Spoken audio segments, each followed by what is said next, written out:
शादी से बिल्कुल खुश नहीं हूँ। देखा प्रमी, मैंने क्यों मना किया था तुम्हें? दीदी इतनी चिंता की कोई बात नहीं है, वहाँ कोई नहीं जाता, सिर्फ सड़ी चीजें ही जल के। आप बार बार एक ही बात क्यों कह रही हैं अनु मौसी? आपकी बात सुनकर क्या लग रहा है पता है? ऐसा लग रहा है कि आपने पहले से ही बहाना बनाकर रखा था आग का कारण बताने के लिए। सच कहो तो आप असली बात पर पर्दा डालना चाहती हो, है ना? प्रमिला,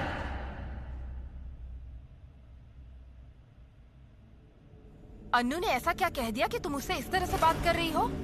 ये मत भूलो कि ये अभी भी हमारे घर की मेहमान है। अनु मौसी, हाथ पर मिट्टी कैसे लगी? मैंने अनंत दा को इस स्वदेशी मेले में आने के लिए बोला है। मुझे वहाँ ले जाओगे शरद, या जाने की व्यवस्था कर दोगे? मैं और शुभी कल जाएंगे, तुम भी चलना। और अनंता को बोलना, देश माँ को प्यार करने का मतलब ये नहीं कि खुद की माँ की उपेक्षा करनी होगी।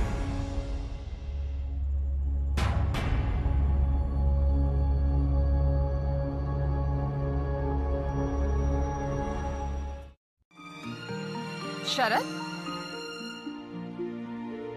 प्रसाद लिए बिना जा रहे हो? ओह हाँ, याद नहीं रहा। तुम तो कभी नहीं भूलते। आखिर बात क्या है शरद? कल की बात को लेकर परेशान हो? तुम बाबा से एक बात कहोगी माँ? बोलो। मुझे थोड़ा समय देने बोलोगी? जरूर कहूंगी। मैं भी तो उसे देखूंगी। बिना देखे शादी की बात थोड़ी पक्की होती है। मैं चलती हूँ। हमें आगे बढ़ना ही होगा। ये सब चीजें बेचकर जो पैसे मिलेंगे उससे एक स्वदेशी भंडार खोला जाएगा। अपने देश की चीजों का उपयोग करने के लिए सबको जागृत करना होगा। ये सब क्या कह रही हो तुम? ये सब कौन सिखाता है तुम्हें? ठीक है, ये सब बातें करने की अभी जरूरत नहीं है। अजीत, तुम इसका सामान लेकर जाओ और इसका ध्यान रखो। हाँ, उसे जाने दो। हाँ, जाने दो। मुझे क्या? इसकी शादी की तो किसी को चिंता नहीं है, लेकिन स्वदेशी मेले की चिंता हो रही है। जाओ।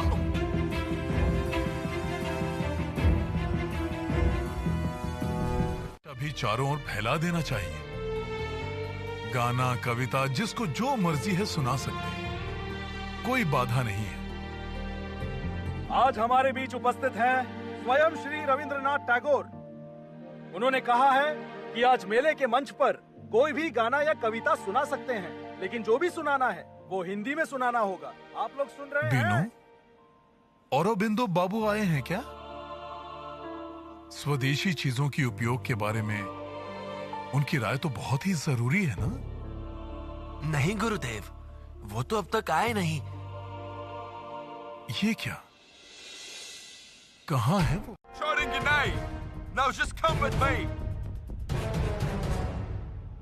ठीक है, चलिए देखता हूं क्या मामला बनाते हैं आप लोग। लेकिन जानते हैं मिस्टर ह्यू,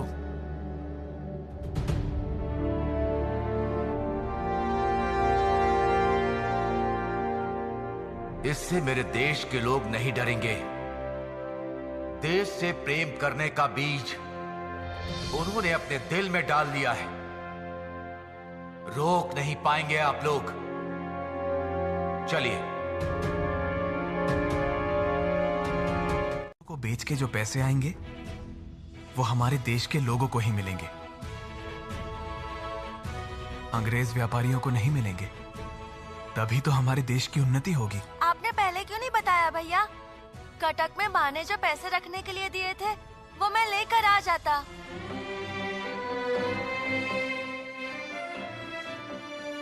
क्या मैं चंदा नहीं दे पाऊंगा? देगा ना, जरूर देगा। रुक,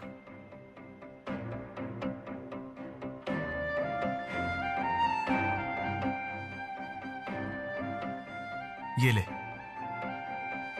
अपने हाथों से देकर आ। वहाँ देखो कितनी रंग बिरंगी पतंगे।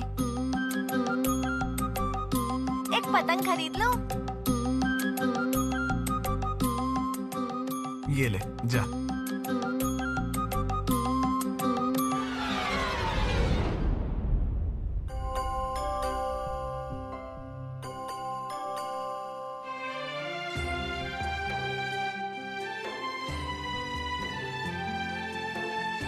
ध्यान नहीं दिया, माफ कीजिएगा।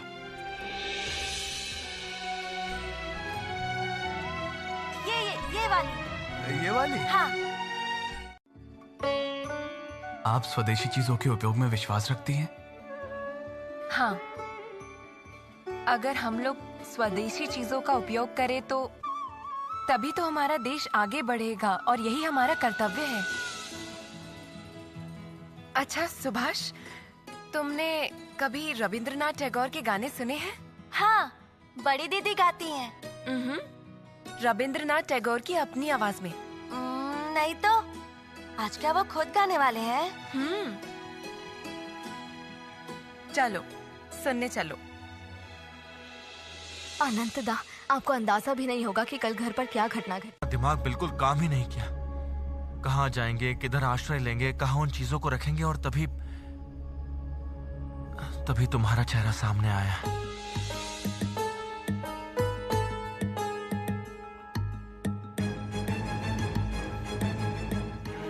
ये लीजिए। ये क्या है? विधवा औरत के पास ज्यादा क्या हो सकता है? एक हार था, उससे बेचकर जितना मिला है वो तुम्हें दे रही हूँ। तुम अपने सामानों को ऐसे खत्म मत करो अनुपमा। खुद की जरूरतें भी तो होती है कि नहीं? खुद की जरूरतों से देश की जरूरतें ज्यादा है। इस बार गाने, कविताएं, भाषण, ये सब लिखा जाता है। माँ को कैसे पुकारते हो? माँ। फिर माँ जिस भाषा में बात करती है वही तुम्हारी भाषा है, वही तुम्हारा परिचय है। और अपनी भाषा ना जाने बिना अपने देश को भी नहीं जाना जा सकता और खुद को भी नहीं जाना जा सकता। मिस्टर टैगोर, यहाँ पर क्या हो रहा है? ठीक है, वो मैं जानकी को समझा बुझा के बोलूंगा। मुझे लगता है बहू, अक्षय बाबू को हम लोग आमंत्रित करते हैं। वो लोग आएंगे तो हम थोड़ा बातचीत करेंगे, थोड़ी जान पहचान बढ़ेगी, उसके बाद सोच समझ कर आगे बढ़ा जाएगा। और मुझे लगता है कि जानकी की भी यही इच्छा है। आप लोगों के फैसले के खिलाफ मैं कभी भी नहीं गई हूँ दादा। जो आपको ठीक लगे आप वही कीजिए। माँ! माँ! माँ! माँ! माँ, ये देखो, ये मैं आपके लिए लेकर आया। हाँ, मिल गई। विभा दीदी की तो वहाँ पर दुकान थी। पता है माँ, मेले में विभा दीदी की दुकान पर एक साहब ने आकर उनकी सारी चीजों को खराब बोल दिया। लेकिन मछली भैया ने हिम्मत दिखाकर कहा कि ये चीजें आप लोगों को बेचने के लिए नहीं है। सब हमने खरीद ली माँ। वो पुलिस वाला बहुत बुरा था। ठीक किया ना मछली भैया ने? क्या तुमने फिर से साहब से बहस की है शरद? अब आज से ये सब बंद करो।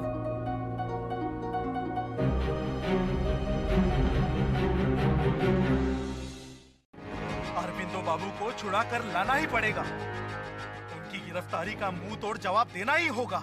और उसके लिए तो वकील चाहिए, और वकील के लिए पैसे। इसमें कुछ पैसे हैं, अनुपमा ने आज ही दिए मुझे। ये तो बहुत पैसे हैं। हाँ, बहुत पैसे हैं। जितना था उसने सब दे दिया मुझे। मना करने के बावजूद भी वो। देश की बेटी का ये दान मुझे स्वीकार करना ही होगा। अनुपमा से कहना, उसका ये दान हम लोग अरविंदो बाबू को छुड़ाकर लाने में उपयोग करेंगे। बताओ क्यों? हम अगर देश से प्यार करते हैं तो हमें देश की भाषा, खेल के बारे में जानना चाहिए। लेकिन हम तो हिंदी भी अच्छे से नहीं जानते। सुबी, खेल तो ठीक है, लेकिन एक और भाषा, अंग्रेजी, लैटिन, फिर हिंदी। अरे बाप रे, और नहीं होगा। मुझे बहुत शर्म आती है छोटो मामा। हर कोई अपनी भाषा जानता है और मैं अपने देश की भाषा पढ़ भी नहीं सकता। कुछ तो करना ही होगा मुझे, कुछ तो करना ही होगा। माँ भाई बहनों के अलावा और किसकी जिम्मेदारी है तुम पर शरद? इस तरह चुप मत रहो शरद, जवाब दो। तुम्हारे पिताजी जिस चीज से डर रहे हैं, कहीं वो बात सच तो नहीं है ना? तुम भी वो मोहरी के लड़के की तरह किसी परेशानी में तो नहीं फंसे हो ना?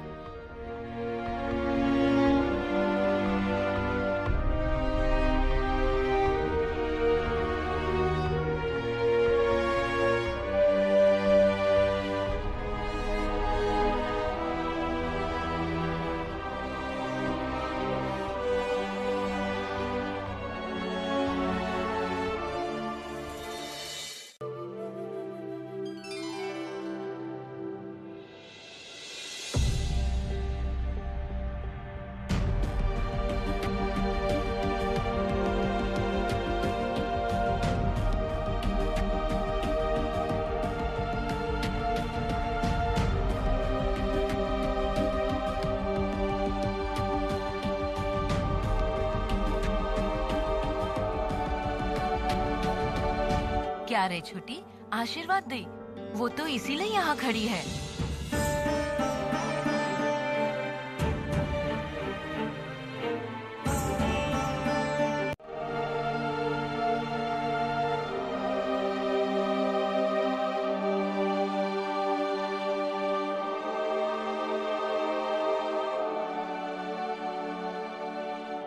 क्या रे छोटी, आशीर्वाद दे। वो तो इसीलिए यहाँ खड़ी है।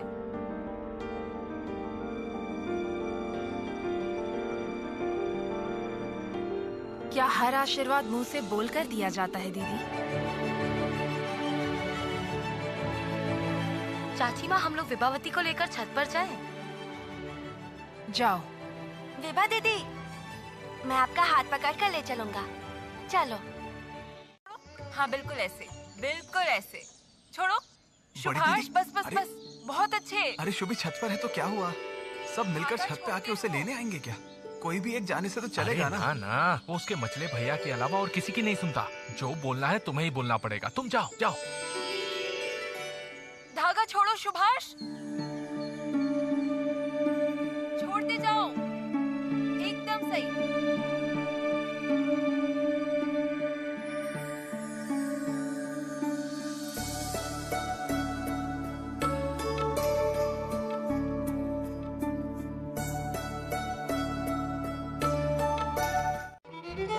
छोड़ो छोड़ो छोड़ो, धागा छोड़ो, धागा छोड़ते रहो।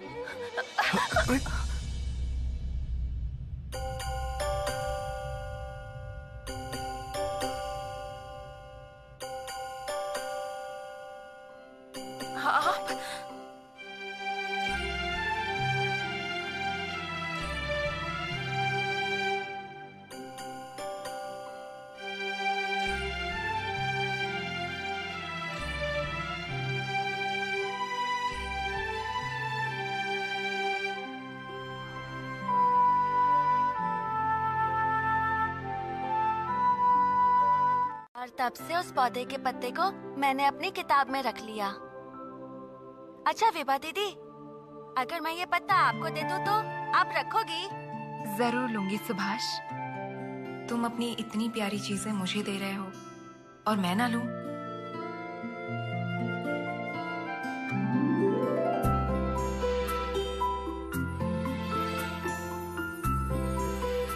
मछली भैया, आओ ना, हमसे बात करो। जानते हो विभा दीदी, लावण्या दीदी ने आपका बनाया हुआ टेबल क्लॉथ मछली भैया के कमरे में लगा दिया। बहुत सुंदर लग रहा है ना मछली भैया? हम लोग वापस लौट जाएंगे, तब तक हम लोग यहीं रहेंगे। वो तो आप लोग जैसा कहेंगे वैसा ही होगा। असल में तो विभा की माँ जल्दबाजी कर रही है। वो थोड़ी चिंतित है चारों ओर की स्थिति को देखते हुए। धरपकड़ चल रही है, लड़के लोग स्वदेशी के नाम पर यहाँ वहाँ भाग रहे हैं, परिवार की ओर देख नहीं रहे हैं। उन्हें लगता है विभा के लिए कोई अच्छा लड़का नहीं मिलेगा। लेकिन आपके मझले बेटे को देखकर मुझे थोड़ा अलग सा लगा। बाकी लड़कों की तरह नहीं है। आपने ठीक कहा अक्षय बाबू। तो चलिए, कोलकाता के बाद हमारी मुलाकात कटक में होगी। हाँ हाँ, जरूर जरूर। अच्छा, प्रणाम। आइएगा। जी। कर लिया। मैजिस्ट्रेट कौन है जानते हो? किंग्सफोर्ड। वही निर्णय लेंगे। क्या कह रही हो तुम? Douglas Kingsford? सुना है सब लोग उन्हें नापसंद करते हैं, बहुत ही एक तरफा विचार रखते हैं, भारतीयों को इंसान ही नहीं समझते। औरोबिंदो बाबू का क्या होगा अब? मैं नहीं जानती। डर के मारे मेरे हाथ पैर ठंडे हो रहे हैं। तुम जाओगे शरद?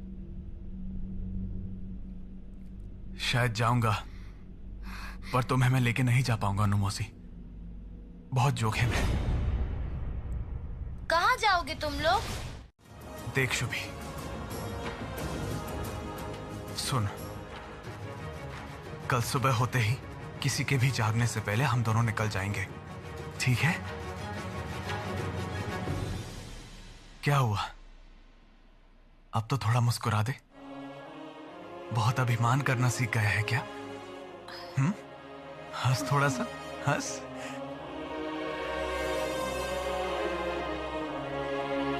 कल हम दोनों भाई एक साथ जाकर उनका समर्थन करेंगे। दिल से यही चाहेंगे कि औरोबिंदो बाबू की रिहाई हो जाए।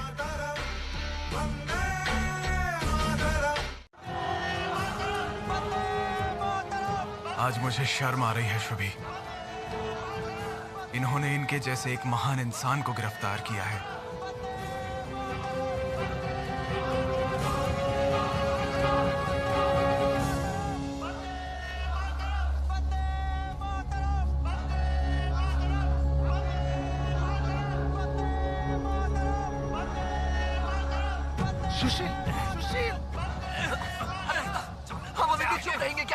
हमारे नेता श्री औरोबिंदो घोष को उन्होंने गिरफ्तार किया है, हाथों में हथकड़ियां डाल दिया है, और हम लोग अभी भी चुप रहेंगे? नहीं रहेंगे। हाँ, वो हमारे जैसे कोई आम इंसान नहीं है।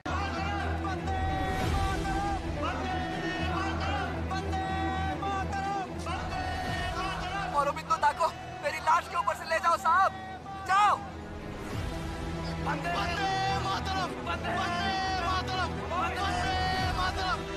सत्यानाश, कहीं पुलिस इन्हें पहचान ना ले।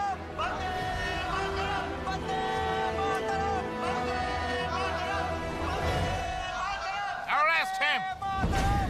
नहीं।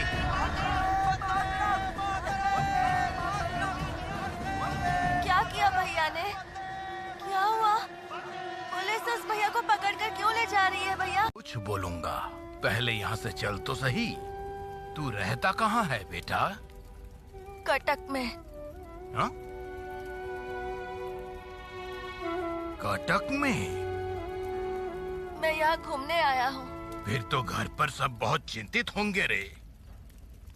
एक तो यहाँ इतना अंधेरा है, ऊपर से शहर में आज बहुत अशांति है। आपने बताया नहीं, क्यों मारा उन लोगों ने स्वदेशी भैया को?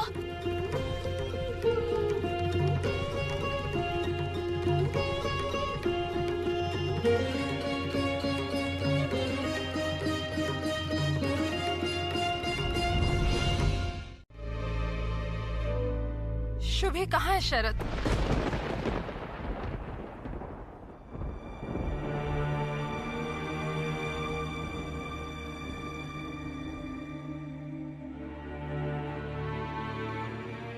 ताइमा, शुभी का कोई पता नहीं लग पाया।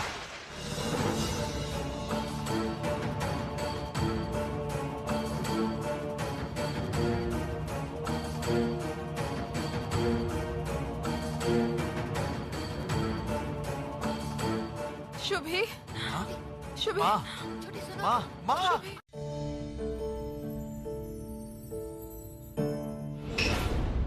Oh my God! Oh Jesus! Oh my God! Oh my God! Hey, stop! You stop! Catch them! भागकर कहाँ जाओगे? Beat him! नहीं! अरे मार क्यों रहे हैं आप इसे? इसने आपको जानबूझकर नहीं मारा। क्यों मार रहे हैं इसे? ये तो छोटा है, खेल रहा था। Hey, who are you? How dare you stop me like this? मैं सुभाष हूँ, सुभाष चंद्र बोस। आप इससे मार नहीं सकते। मैं किसी भी हाल में आपको इसे मारने नहीं दूंगा। गलती को माफ कर देना ही उचित है, नहीं तो बहुत बड़ी अशांति हो सकती है। देख रहे हैं ना, देश के लोग जाग रहे हैं। सुभाष के जैसा एक छोटा लड़का वो भी विरोध करने आगे चला रहा है। किसी को भी डंडा मारना बंद कीजिए। सावधान हो जाइए साहब, सावधान हो जाइए। चलो सुभाष।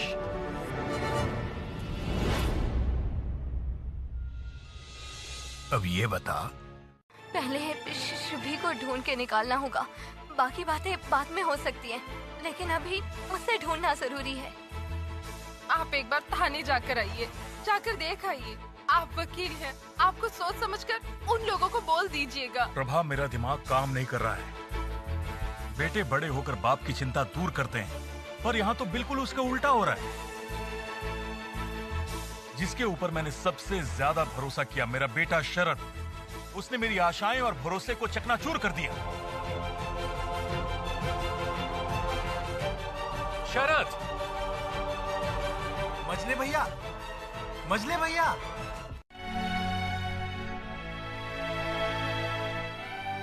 ये किस देवी की मूर्ति है? ये उस देवी की मूर्ति है जो माता कहलाती है, भारत माता। भारत माता, हमारे देश के नाम की देवी। क्या इन्हें ही सब भारत माता कहते हैं? हम यहाँ पर भारत माता की पूजा करते हैं। हमारी देश माँ भारत माता।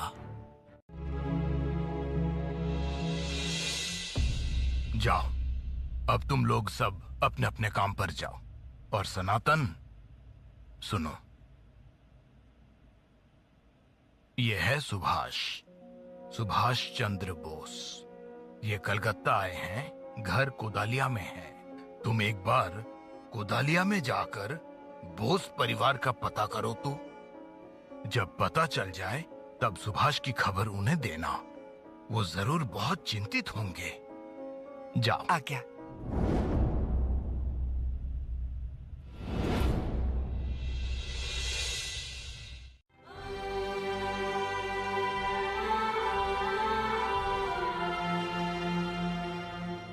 हिंदी में लिखी है। मैं तो ठीक से हिंदी नहीं पढ़ पाता। कैसे पढ़ूंगा फिर मैं इसे? तू अपनी मातृभाषा नहीं जानता? तो फिर देश के लोगों की अंतरात्मा की भाषा कैसे समझेगा तू? तो क्या मैं सबकी रक्षा नहीं कर पाऊंगा? क्यों नहीं कर पाएगा? जरूर कर पाएगा। देख देख, भारत माता तुझ जैसे वीर संतान की तरफ ही देख रही है। स्वामी विवेकानंद, आदरणीय स्वामी विवेकानंद क्या कहते थे पता है? कठोपनिषद की बातें। उत्तिष्ठत जागृत प्राप्त वरन निबोधत। जागृत उठो, जागो, आगे बढ़ो। जब तक लक्ष्य हासिल ना हो रुको मत। निशिता दुरात्यया दुर्गम पथ कर रहे हैं, ये कुछ नहीं सुन पा रहे हैं। ध्यान से देखो, तुम्हारे सामने भी है वो दीप की ज्योति। देखते रहो, आगे बढ़ो।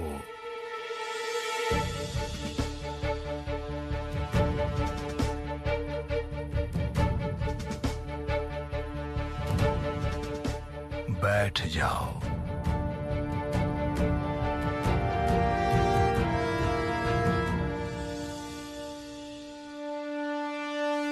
घर से कोई अगर जाकर सुभाष को आश्रम से वापस ले आए। कहाँ से ले आना पड़ेगा शुभी को? मोहन महाराज के आश्रम से। ये वहीं से आए हैं। ये कह रहे हैं कि सुभाष उनके आश्रम में है। तो एक काम कर, तू सुरेश को साथ लेकर जा। सुरेश तो थाने में गया है। सुरेश थाने में? ये क्या बात हो गई? हाँ, बाबा और सतीश भी तो थाने में ही गए थे। हाँ, तो तू किसको साथ लेकर जाएगा? मैं जाऊंगा सुभाष को लेने। तू अकेले? देख शरद, तू अकेला जाएगा तो जा, लेकिन खबरदार इधर उधर मत घूमते रहना। शुभी को लेकर सीधा घर आएगा। घर की स्थिति तो तू जानता ही है। आप चलिए, जल्दी चलिए। आइए चलिए। पापा आप परेशान मत होइए, थोड़ा शांत हो जाइए। शरद गया है ना शुभी को लाने। उसी कारण तो मैं और भी अस्थिर हो रहा हूँ, परेशान हो रहा हूँ सतीश। सुबह शरद ही ले गया था सुभाष को कोर्ट में। जो भरोसा मेरा शरद के ऊपर था उसने आज तोड़ दिया। जब तक वो लोग वापस नहीं आएंगे मैं निश्चिंत कैसे रहूंगा?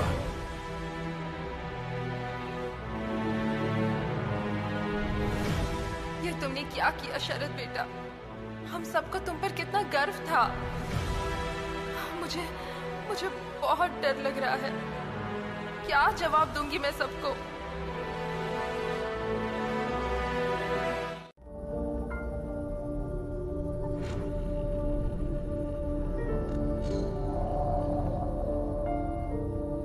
सुभाष चल।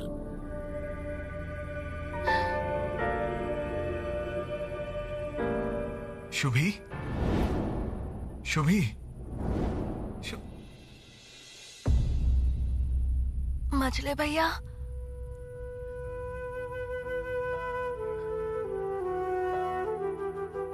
शुभी,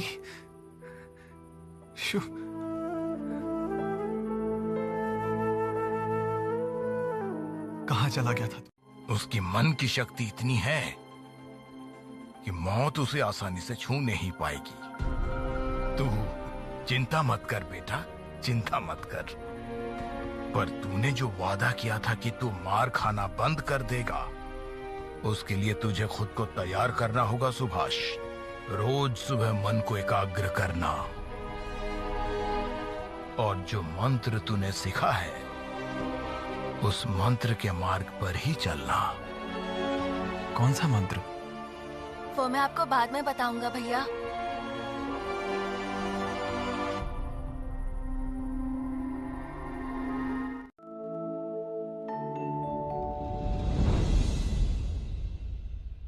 ये क्या शरद, तुम कल रात को गए थे और आज सुबह घर लौटे हो। तुम्हें पता नहीं कि पापा और माँ परेशान होंगे? रास्ते में कोई गाड़ी नहीं थी। अच्छा, तो तूने एक तरह से ठीक ही किया है जो शुभी को लेकर आज सुबह घर लौटे। कलकत्ता के रास्ते में रात को कोई खतरा हो सकता है। सुरेश, सुभाष को लेकर अंदर जाओ। मैं भी अंदर जाती हूँ। दोनों लड़कों ने कल रात से कुछ नहीं खाया होगा। मैं खाने का बंदोबस्त कर देती हूँ। जिसे स्वीकारा नहीं जा सकता, ये जवाब वैसा ही तो नहीं सतीश? ठीक है, शरद का बड़ा भाई होने के नाते मैं तुम्हें जिम्मेदारी दे रहा हूं। तुम्हें शरद के ऊपर नजर रखनी है ताकि वो गलती ये दोबारा ना करे। तुम्हें ही इसे रोकना होगा सतीश। इसका चाल चलन मुझे ठीक नहीं लग रहा। तुम्हारी माँ से बात करके मैं कल ही अक्षय बाबू के घर जाकर शरद की शादी की बात पक्की कर दूंगा।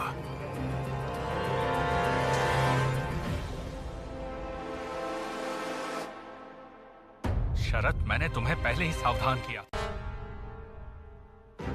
देश की हालत देखकर सोचता था कि देश के लिए काम करूंगा, लेकिन तभी घर के सब लोगों के चेहरे याद आ जाते थे। सोचता था माँ का क्या होगा, बाबा क्या करेंगे, और शुभी वो अपने मजले भैया को बिना देखे रह नहीं पाएगा। हमेशा सिर्फ खुद के बारे में सोचूं। नहीं बड़े भैया, नहीं। इसके बाद और कोई दुविधा नहीं रह सकती।